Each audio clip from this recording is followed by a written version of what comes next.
Hey there, welcome to the Movie Review Mom YouTube channel. Thanks for visiting. I really appreciate your support. If you're brand new, here's the scoop. My goal is to give you the heads up on filmmaking quality and content so that you can make the best decision as to whether or not you want to spend time or money or both sometimes watching a particular film. So today, the movie I'm reviewing is called The Wonderful Story of Henry Sugar. This amusing short by the fantastic Wes Anderson is now playing exclusively on Netflix, along with three other similar movie shorts.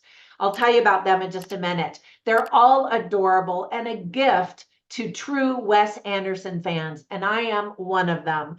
So this film is rated PG and is only 37 minutes long. The other ones are similar in length, and I'm giving this one an A. Actually, I'll give them all an A. I just thought that they were so delightful. So let me give you an overview in a nutshell, and then I'll point out things I liked, things I didn't like, tips for parents, themes worth talking about, interesting lines, funny lines, and recommendations for other films that are sort of similar that you definitely should check out, especially if you're a Wes Anderson fan. All right, so first of all, I adore Wes Anderson movies. They are so clever and witty, colorful, and unique. If you're a fan of his style too, then you're definitely going to get a kick out of this short movie based on the world by Roald Dahl. Director Wes Anderson and writer Roald Dahl are quite the perfect pair. Wes Anderson's style is recognizably unique, and the whimsical stories by Roald Dahl fit like a glove in Wes Anderson's very capable hands. So here's the list of things that I really liked about this one. The incredibly talented cast includes many of the favorite actors of Wes Anderson. Ralph Fiennes, Ben Kingsley, Dev Patel, Benedict Cumberbatch, and Richard Ayoade. Now notice that among that group are Academy Award winners and nominees. Just a fantastic cast. No wonder Wes Anderson adores them. Now, at the very beginning of the film, we see Ralph Fiennes acting as Roald Dahl himself, setting up his writing desk. Ralph had listened to tapes of Roald Dahl doing the same thing. So all that we see in the first minute is Ralph Fiennes basically channeling the famous author and improvising. Ralph Fiennes and Ben Kingsley were both in the Academy Award winning movie Schindler's List together in 1993. If you haven't seen that movie, you definitely should check that out. But be prepared for it because it's emotionally exhausting, very dramatic, and based on World War II Holocaust.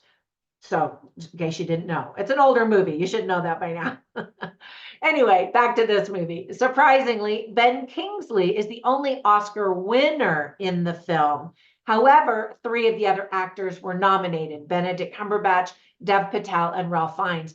They all deserve that famous gold trophy, and I'm certain that eventually they're each going to get one someday. Not a split second is wasted in this short, with quick dialogue that is delivered perfectly by the actors. The set designs and color palette are perfect for a short, magical story like this. The humor is subtle, whimsical, and most welcome. Many of the humorous moments are the visual gags when the actors break the fourth wall and take turns as the narrator, talking straight to the audience wherever they find the camera. And I don't know why, but I love it when characters break the fourth wall. I just think it's so funny. It almost always makes me laugh. Now, it's not appropriate in every movie, but when it's done right, it just hits the spot. Now, I haven't read the source material for this film or any of the other shorts, so I can't tell you how closely it aligns with it. However, the film makes me want to read the source material, and that has to count for something, right? Now, just a few things that I didn't like. First of all, the biggest thing is I wanted more. I wish that had been a feature film, but I understand that the story was short and the movie is short. It's just like a little snack of Wes Anderson, really. Some viewers have complained that the lines are delivered too fast, and that is absolutely true. It's a style choice, and I actually get a kick out of it. Now, this isn't just a movie you can have playing in the background while you're, doing laundry or cooking. You have to really be paying attention because of that quick pacing and that quick delivery of the dialogue. Now, if you don't like Wes Anderson's unique style, then you should definitely take a pass on this one. It's more of what he does, but even more exaggerated. And personally, I dig it. Now, let me give you some tips for parents. I think kids might be amused or confused. It's hard to tell based on the kid and, of course, the age of the kid. There's no profanity, yay. And it is short, so kids will probably appreciate, that for their short attention spans. Just saying. Some of the themes that are illustrated very well are the power of mental discipline, greed, service to others, and the power of what money can do.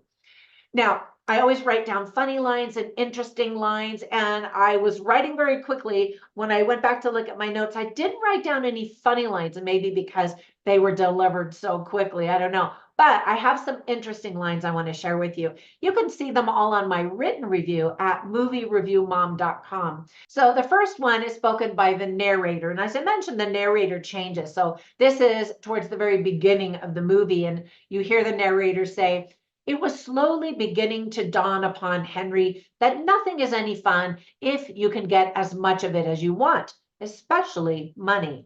So they're setting up this character that he has all the money in the world, but he's kind of bored with it.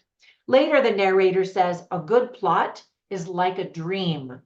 And I thought that was an interesting line. And then another one that the narrator says is, "The very rich are enormously resentful of bad weather. It is the one discomfort that their money cannot do anything about."